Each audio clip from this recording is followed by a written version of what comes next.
everybody, and welcome back to the Wax Wing Beginner Guitar Series. I am Elliot, and this is a continuation of my first video on how to play C major scales. So in the first video, we covered how to play the C major in the open position on the guitar neck. Then we covered the second position micro scale box and the seventh position micro scale box. So in this video, I'm going to be showing you how to play C major in the next register up, starting in the fifth position and in the ninth position. So the first two micro scale boxes that I showed you were the exact same fingering pattern, one starting off of the fifth string, one starting off of the sixth string. And we discussed how these shapes are movable on the neck to change keys. For instance, there's the C major in the second position. If we raise this by 2 frets, we now are playing in D major. This is a D major scale. Using the exact same pattern of whole steps and half steps, we are getting a D major if we just start off of this root note on D rather than starting it on C. The same thing would work if we were starting on the sixth string. This is the C major starting in the seventh position on the 8th fret on the sixth string. Right, if we raise this by 2 frets, we're now playing in D major. Now that pattern of whole steps and half steps, when started off of D, we get a different combination of notes. Just as we were talking about in the last video, if we started on G, we are now including F sharp. F sharp is not included in C major. Just so, if we were playing in the key of D major now, we now have C sharp and F sharp included. This would be D, E, F sharp, G, A, B, C sharp, and D. There will be more on this in future videos about major scales and the circle of fifths. So continuing from there, we have our fifth position micro scale box starting on C. Right, this note right here on the third string on the fifth fret, we're going to start with our first finger now, is a C note. We can follow the exact same scale pattern we were playing before of whole steps and half steps. So if we were following the same fingering pattern, the scale would look like this.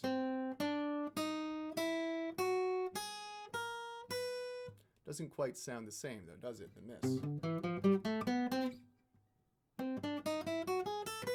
Something's going on here, and it's because of the tuning of the B string compared to the G string. So the guitar strings are largely tuned in perfect fourth intervals, meaning that they're tuned 4 notes away from one another. E to A is 4 notes away, A to D is 4 notes away, D to G is 4 notes away. However, G to B is 3 notes away, a major third interval away. So this throws a little hitch into our scale pattern, okay? So simply, all we have to do is move that pattern. Once we get to the B string, everything is raised by 1 fret, okay? So our pattern now looks like this. We have C here on the 5th fret on the 3rd string with the first finger. Then we have D on the 7th fret on the 3rd string. And then we play 5th fret on the 2nd string with our first finger. F is right here on the 6th fret on the 2nd string. Then we have G on the 8th fret on the 2nd string. Then we have A right here on the 5th fret on the 1st string. And then we have B on the 7th fret with our 3rd finger, and C on the 8th fret with our pinky finger.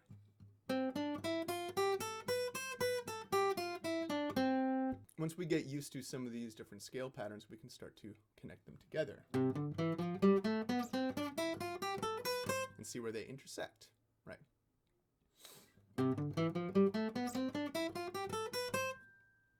Okay, so that's the micro scale box in C off of the 5th fret. We can see how this fingering pattern is slightly different than the other ones because we have to accommodate for that B string being tuned differently. However, the E string at the very top here is tuned a 4th away from B. So the only string that we really have to make a change for is that B string. Just so, we have a 4th micro scale box, and that'll be playing C off of this 4th string up here, the 10th fret. Okay, so this will be a micro scale box starting on the 9th position. So here we are on C on the 10th fret on the 4th string. And our pattern will look just like the first 5 notes of the first 2 patterns. Okay, we have C, D here at the 12th fret. Then we have Now we go back 1 fret on the next string to the 9th fret. Then we have 10th fret with our 2nd finger, pinky finger on G here. So looks quite a lot like this one. However, if we played the exact same fingering pattern, it doesn't sound quite right, okay? So we have to move that up to accommodate for that B string tuning change.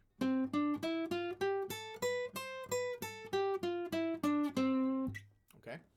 There'll be further information in future videos why these scale boxes are called what they're called and how it relates to all the different caged system chords and everything. But for now, all we need to know are these 5 different positions. We have the open C major scale, we have the 2nd position, or the A box, then we have the E box up here at the 7th position, then we have the G box at the 5th position, and we have the D box in the 9th position. So we should be playing these ascending and descending. We can even start from the top and work our way down and go back to the top. And we can do some other scale exercise. For instance, we can do a scale exercise I like to call 2 steps forward, 1 step back. So we go 2 steps forward, 1 step back, 2 steps forward, 1 step back, and so on.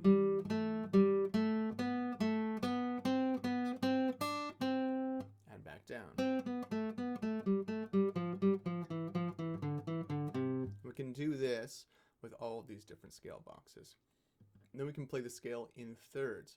So instead of going to the 2nd scale degree here, we would skip directly to the 3rd of the scale, right? This E note. And then we would go back to the D that we skipped and play a 3rd away from D, right? Which ends up on F. Then we have E going to G, F going to A, G going to B, A going to C, B going to D, and C once again. And we can do that in reverse as well. Okay, and we can play all of these different scale boxes using that exercise as well. Breaking out of the scale pattern can be very useful at this early stage, so we don't get completely boxed in with playing all the notes in order. This is why I also say we should play the scale starting in reverse. We get used to playing the scale from the lowest note in the scale rather than the highest note. So when it comes to improvisation and melody writing, we might have to start here and play through the scale until we get to a higher note that sounds more desirable for us. But if we practice it in the opposite way, we're going to be just as comfortable starting up here in the higher register.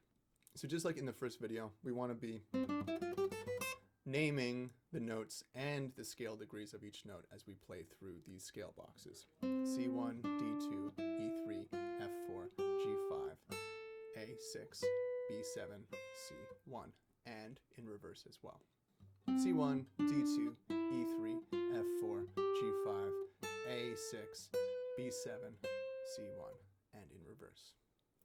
Getting to know the names of the notes on the fretboard is very important so that we have a reference point for ourselves and we can communicate more effectively with every other musician. Learning the scale degrees can help us further down the line as well, and we'll get more into that in future videos. So that is all for now. I hope that you found this video very useful. I have 2 other versions of these videos that I've made that ended up being too long that I might still release because there's some very good information in there. But these are the short versions of those videos, so I hope that you found this very useful in a practical way. Keep your eyes open for further videos on applied guitar theory for beginners all the way to advanced students, and also keep your eyes open for some of my mega courses coming out this year in 2021. For instance, my course on creative improvisation and composition. If you'd like to learn from me directly, there is more information at waxwingmusicstudio.com, or you can shoot me an email at wax.wing.musicstudio@gmail.com. All right, that's all for now, and I'll see you next time.